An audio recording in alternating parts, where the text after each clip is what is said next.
Gawa tayo ng lagayan muna dito mga kabombels kasi yung mga nakuha kong paso, hindi sila swak dito sa mga ugat natin. Oh, Madam Perla, baka meron ka dyan. Baka naman may RS ako. Duling ko pa lang ha.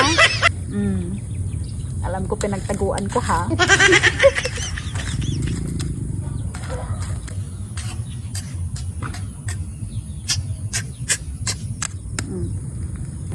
Wow, mali mga kabombels.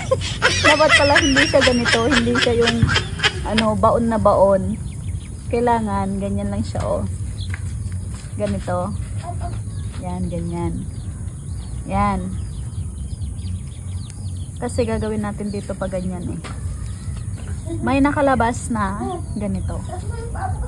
Hindi lahat ibabaon. Ayun gagayahin yung una kong video.